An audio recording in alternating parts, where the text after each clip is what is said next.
Many, many generations had passed since Adam and Eve, and people had multiplied all over the earth. Entire cities had appeared, fields were full of households, children played near the houses, and animals lived around people. But, along with the multitude of people, wickedness had also increased.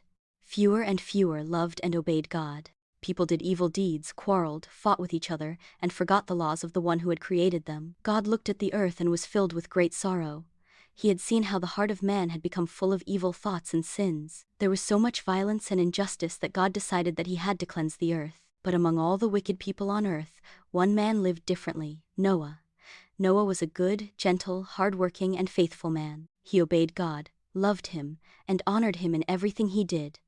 God was Noah's friend, just as he had been with Adam. Noah was not influenced by the wickedness around him. God looked with pleasure on Noah's life, and chose him to carry on the hope of mankind. One day, God spoke to Noah. "Noah, this world is full of wickedness and sin.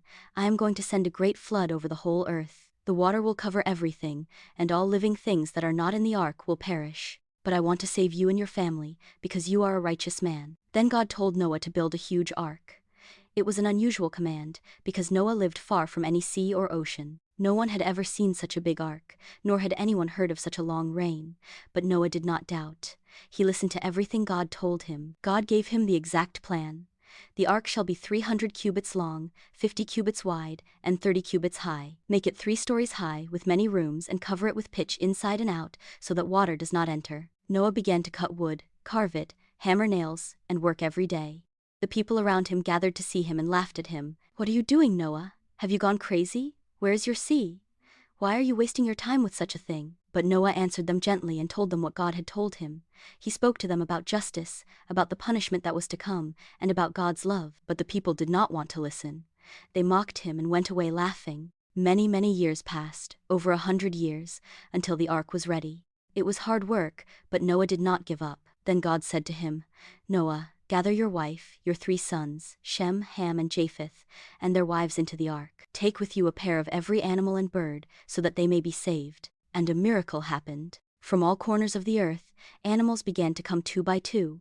Lions, tigers, bears, elephants, giraffes, mice, birds of all colors and sizes, all kinds of reptiles, each after its kind. They entered the ark quietly, as if they knew what was coming.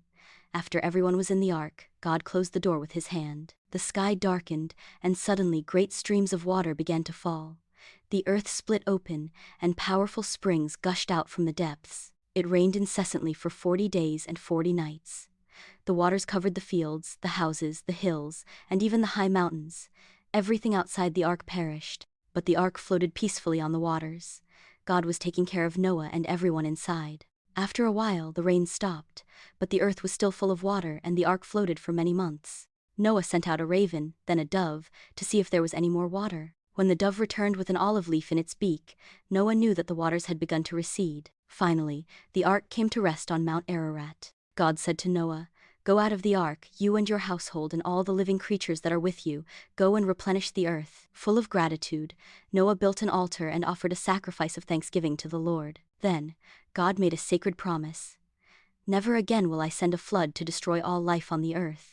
And as a sign of this promise, God placed the rainbow in the sky, a beautiful arc of colors, as a covenant of peace between God and mankind. This is the story of Noah, the man who obeyed God when everyone else did not.